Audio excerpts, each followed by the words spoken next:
मेरा नाम नबीला है। मेरी हाइट 5 फुट 2 इंच है। मेरी एज 27 साल है और मैं बहुत ही क्यूट और खूबसूरत हूँ। मेरा चेहरा फूलों की तरह हुसैन है। मेरी आंखों में मस्ती भरी है। मेरे गाल मोटे और भरे भरे हैं और मेरे होंठ रस भरे रसीले हैं। तो हुआ कुछ यूं था कि मैं इस वक्त तकरीबन 16 साल की थी जब हमारे मैट्रिक के इम्तिहान होने वाले थे। मैं कोई बहुत कमजोर स्टूडेंट तो ना थी पर कोई बहुत ज़हीन स्टूडेंट भी ना थी, जिस वजह से इम्तिहानात की तैयारी के लिए मुझे किसी न किसी से रहनुमाई की ज़रूरत थी। मेरी खाला का बेटा शहजाद BA कर चुका था और वो हमारे घर से ज्यादा दूर भी नहीं रहता था। मैंने अम्मा जान से कहा कि वो शहजाद से बात करें कि वो फारिग वक्त में मुझे पढ़ा दिया करे। इस तरह मुझे ट्यूशन के लिए ज्यादा दूर नहीं जाना पड़ेगा, आने जाने की परेशानी भी नहीं होगी और वक्त भी ज़ाय नहीं होगा। अम्मा इसी दिन शहजाद से बात कर आई और उन्होंने मुझे बताया कि उन्होंने शहजाद से बात कर ली है और वो हर शाम 7 बजे से 9 बजे तक आया करेगा मुझे पढ़ाने। इस दिन ने जल्दी जल्दी तमाम काम निपटाए और अपनी किताबें लेकर ड्राइंग रूम में पढ़ने बैठ गई। तकरीबन 7:30 बजे होंगे जब शहजाद हमारे घर आए। शहजाद की उम्र इस वक्त 25 साल के करीब थी और काफी वजीहा और हैंडसम शख्सियत के मालिक थे। उनका कद 6 फुट के करीब जबकि जिस्म मजबूत और तवाना था। क्लीन शेव के साथ सांवला रंग क़यामत खेज था। रस्मी सलाम दुआ के बाद मुझसे मुखातिब होते हुए बोले, अच्छा तो मेरी शागिर्द पढ़ाई के लिए तैयार है। मैंने भी सर हिलाते हुए कहा, जी वेरी गुड। ये बताओ किस सब्जेक्ट में खुद को ज्यादा कमजोर समझती हो? शहजाद ने मेरी किताब उठाकर उसके वरक उलटते हुए किताब पर ही नजरें जमाए मुझसे दूसरा सवाल पूछा। तो मैंने उन्हें बताया कि मैथ और इंग्लिश में कमजोर हूँ। मैं थोड़ा सिमट कर बैठी हुई थी और बात करते हुए भी थोड़ी जेजे कर रही थी। शहजाद ने किताब मेज पर रखते हुए मेरी जानिब देखा और बोले, अगर इसी तरह तुम घबराई और जेजेकित रहोगी तो मेरा नहीं ख्याल कि मैं तुमको जो कुछ पढ़ाऊंगा वो तुमको ज़हन नशीन भी करा सकूंगा। लिहाजा डरने जेजेकिनी की जरूरत नहीं। हम बड़े दोस्ताना माहौल में स्टडी करेंगे और जो कुछ भी पढ़ेंगे इसे याद भी रखेंगे। जी बेहतर। मैं खुद को थोड़ा रिलैक्स जाहिर करने की कोशिश करते हुए बोली। इस दिन पढ़ाई तो कोई खास ना हुई, अलबत्ता शहजाद ने अपनी बातों और चुटकुलों की मदद से मेरी जेजे का दूर कर दी। मैं अब काफी रिलैक्स भी थी। यही वजह थी कि मैं शहजाद के चुटकुलों का जवाब भी चुटकुलों की सूरत ही दे रही थी। मेरा चंचलपन बेदार हो चुका था। शहजाद ने थोड़ी सी मैथ की मशक कराई और इंग्लिश से शुरू करने का कहकर घर के लिए उठे। अम्मा ने उन्हें रोक लिया कि चाय तो पीते जाएं। शहजाद भी चाय के लिए बैठ गए।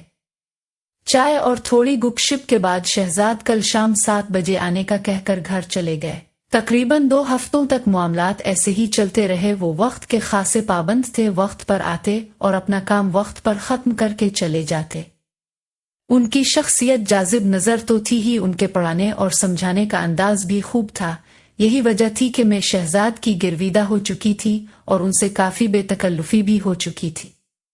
इस दिन शहजाद मुझे मैथ की मशक करा रहे थे। जब अम्मा चाय ले आई उन्होंने चाय मेज पर रखी और बोली कि चाय पहले पी लेना।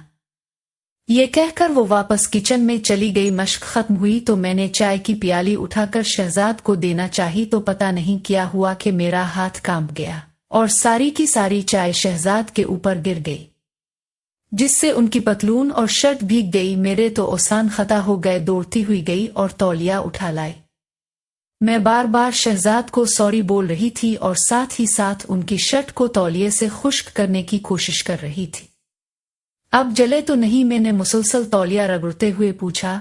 चाय से तो नहीं जला, लेकिन अब तुम जरूर जला डालोगी। मैं उनके इस जुमले को बिल्कुल भी ना समझी और इसी तरह तौलिया से उनकी शर्ट को खुश्क करने में लगी रही।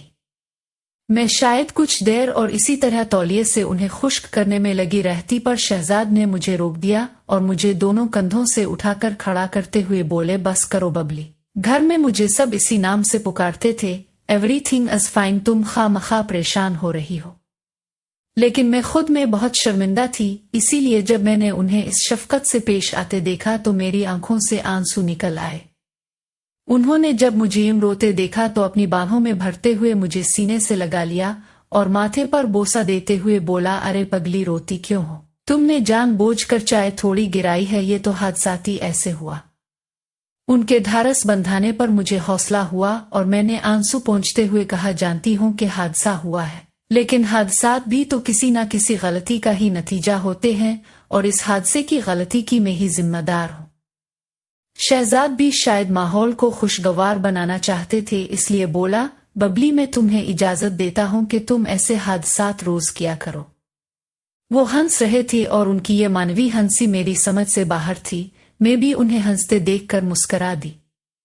शहजाद ने कहा, चलो वापस वहीं से शुरू करते हैं जहां पर हादसा हुआ था। ये कहते हुए उन्होंने मुझे अपनी बाहों के घेरे से आजाद कर दिया। मैंने वापस अपनी कुर्सी पर बैठकर किताब खोलना चाहा तो शहजाद ने कहा, आज का काम खत्म कल देखेंगे, मैं चलता हूं क्योंकि इस हालत में मैं तुम्हें कुछ नहीं पढ़ा पाऊंगा। शहजाद अपनी किस हालत के बारे में कह रहे थे मुझे कुछ पता न चला।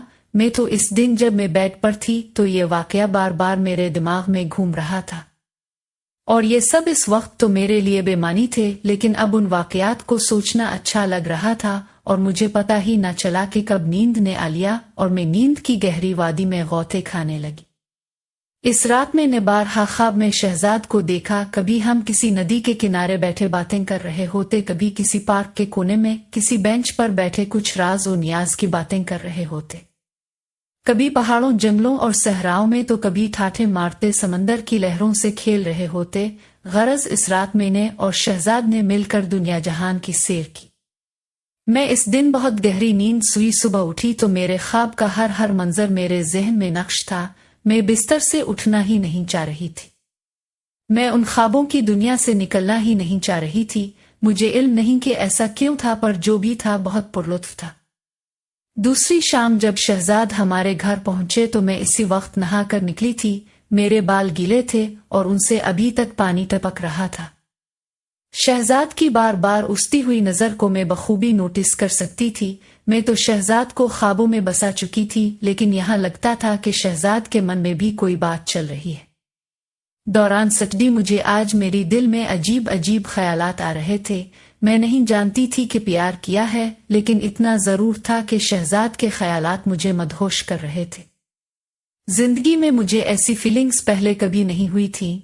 यूं ही जब शहजाद मुझे मैथ के एक सवाल की मश्क करा रहे थे तो मैं उनके साथ बहुत करीब हो गई थी। मैंने ऐसा कोई इरादतना नहीं किया था, बल्कि ऐसा होना इत्तेफाकना था। आखिर 9 बजे और शहजाद घर जाने के लिए उठे तो मैं भी किताबें समेट कर उठी तो उन्होंने करीब से गुजरते हुए बड़ी आहिस्तगी से कहा, बबली तुम आज बहुत खूबसूरत लग रही थी। मैंने चौंक कर उनकी तरफ देखा तो इस दौरान वो मुझसे दूर हिट चुके थे। उनके अल्फाज सारी रात मेरे कानों में बजते रहे।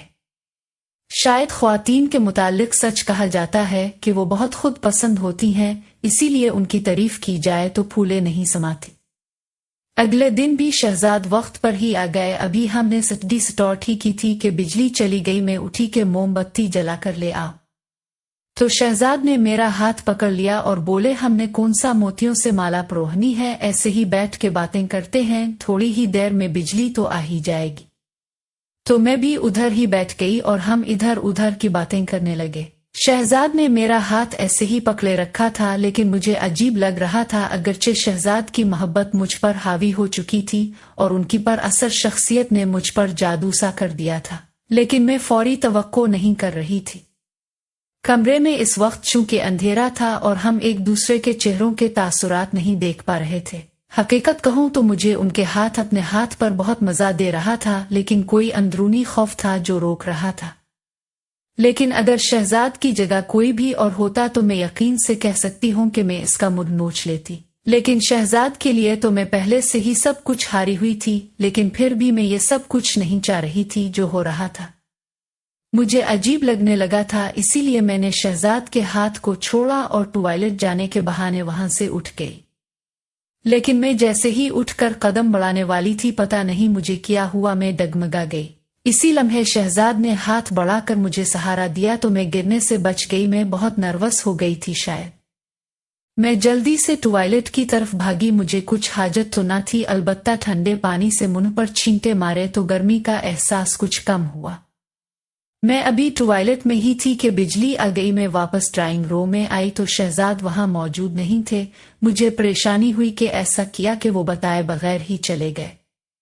इसी वक्त अम्मा ड्राइंग रूम में आई तो उन्होंने बताया कि शहजाद कह रहा था कि इसके सर में दर्द हो रहा है और बिजली भी नहीं है, इसलिए वो घर जा रहा है। मैंने भी किताबें समेटें और अपने बेडरूम में चली आई। मेरी सोच का महवर बस शहजाद ही थे। इस रात भी मैं उन्हीं सोचों में गर्क सो गई। सुबह उठी तो शहजाद की ही याद में सारा दिन मसहूर होती रही। शाम होने से पहले ही मैं शाम का बेचैनी से इंतजार करने लगी। मैं देखना चाहती थी कि शहजाद आज कैसे बर्ताव करते हैं, लेकिन वक्त होने के बावजूद वो नहीं आए। मैं इंतजार करती रही, लेकिन मेरा इंतजार बस इंतजार ही रहा। वो 8 बजे तक नहीं आए तो मैंने अम्मा से कहा कि खैर हो शहजाद, पता नहीं आज क्यों नहीं आए। अम्मा ने कहा कोई और काम पड़ गया होगा, इसलिए नहीं आ सका होगा।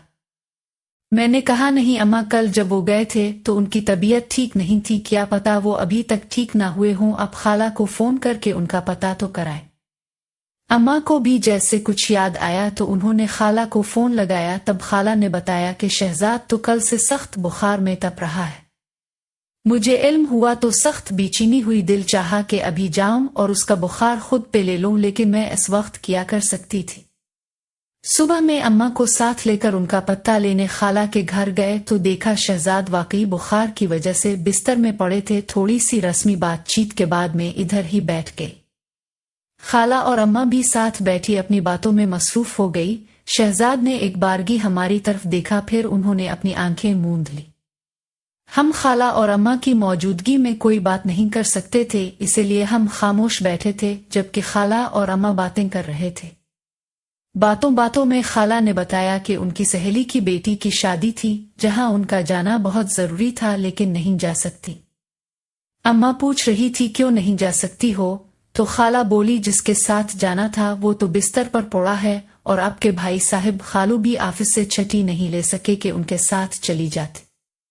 अम्मा चूंकि खाला की सहेली को जानती थी और उन्हें पता था कि वो किधर रहती हैं, इसलिए खाला से बोली तुम्हारी सहेली कौन सा दूसरे शहर में रहती है, टैक्सी पकड़ो और 2-3 घंटे में वापस आ जाओगी। मैंने ये सुना तो मेरे दिमाग में आइडिया आया कि अगर अम्मा और खाला शादी पर चली जाएं तो मुझे शहजाद से अकेले में बात करने का मौका मिल जाएगा।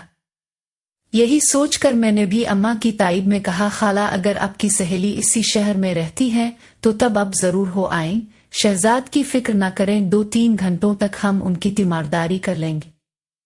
खाला और अम्मा दोनों को मैंने शादी में जाने पर आमादा कर लिया, अगरचे अम्मा जाना नहीं चाहती थी। उन दोनों के जाने के बाद में और शहजाद अब घर में अकेले थे। कोई 15 मिनट तक हमें कोई बात ना हुई। शहजाद वैसे ही आंखें मूंदे लेटे रहे। शायद वो मेरा इंतजार कर रहे थे कि मैं कोई बात शुरू करूंगी, लेकिन मैं तजब्जुब में रही कि बात शुरू कैसे करूं और कौन सी बात करूं।